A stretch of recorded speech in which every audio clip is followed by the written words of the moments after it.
ইরানের টপ 5 মিসাইলের মধ্যে এটি একটি মিসাইল। এটির নাম হলো সাজিদ। এই মিসাইলটা ছাড়ার সাথে সাথে এটি মহাকাশে চলে যাবে এবং গিয়ে এখান থেকে দুটি ভাগে ভাগ হয়ে যাবে, এবং যেটি হচ্ছে ওয়্যার হেড সেটি উপর থেকে এসে ডাইরেক্ট ইসরায়েলে আক্রমণ অ্যাটাক করবে। এবং কিন্তু দুরূহপ্রকাশত এই মিসাইলটিকে আমেরিকা মহাকাশে মেরে নামিয়ে দেয়।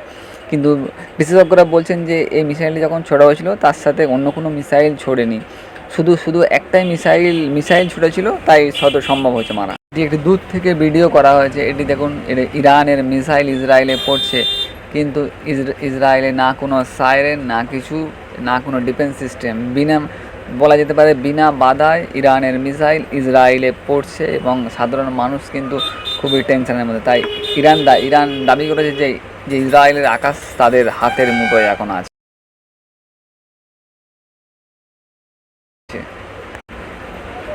বন্ধুরা, এই যে ছবিটা দেখতে পাচ্ছেন, এটা কিন্তু কোনো গাজা নয় বা কোনো লেবানন নয়, এটা হচ্ছে কিন্তু ইসরায়েলের ছবি। ইরানের যে মিসাইল ইসরায়েলের ম্যাক্সিমাম বিল্ডিংগুলো তো ভেঙে দিয়েছে, এবং কিছু বিল্ডিংগুলো অর্ধেক ভেঙে দিয়েছে, এবং ইসরায়েল সেই বিল্ডিংগুলোকে বুলডোজার দিয়ে সমস্তগুলোকে ভেঙে নামিয়ে নেওয়ার ব্যবস্থা করছে। 20 থেকে 25টা বিল্ডিং এরম আছে যেগুলো অর্ধেক ভাঙা অংশ। সেই বিল্ডিংগুলোকে ইসরায়েল অর্ডার পাস করেছে, এই বিল্ডিংগুলোকে বুলডোজার দিয়ে কালকের থেকে ভাঙা শুরু হবে।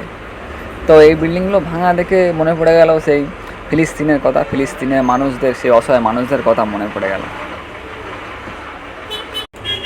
ইরান, এই ছবিটি দেখতে পাচ্ছেন, এটা হচ্ছে ইরান ইসরায়েলের এই জায়গাগুলো ঠিক মিসাইল দিয়ে আক্রমণ করেছে। দেখুন ভালো করে, প্রথমে আছে তামরা airbase, navy Sanam, Haifa refinery, এই সমস্ত জায়গাগুলোকে ইরান মিসাইল অ্যাটাক চালিয়ে সমস্তকে ধ্বংস করে দিয়েছে। এটা হচ্ছে ইসরায়েলের নিউজ চ্যানেলের থেকে এই ছবিটা পাবলিশ করেছে। রাম্মাট গান, বেনিয়া ব্রেক, তেল আবিব তো পুরো একদম নষ্টই করে দিয়েছে। তেল আবিব, পাথার টিকবা, এই সমস্ত জায়গাগুলো দেখুন ইসরায়েলের সমস্ত প্রায় ধ্বংস করে দিয়েছে। বেতিয়ামে বড় বিল্ডিং, নিউজ চ্যানেলের অফিস এবং সমস্ত কিছু ধ্বংস করে দিয়েছে। রিসন লেজিয়ান, বাম দিকে যে ছবিটি দেখতে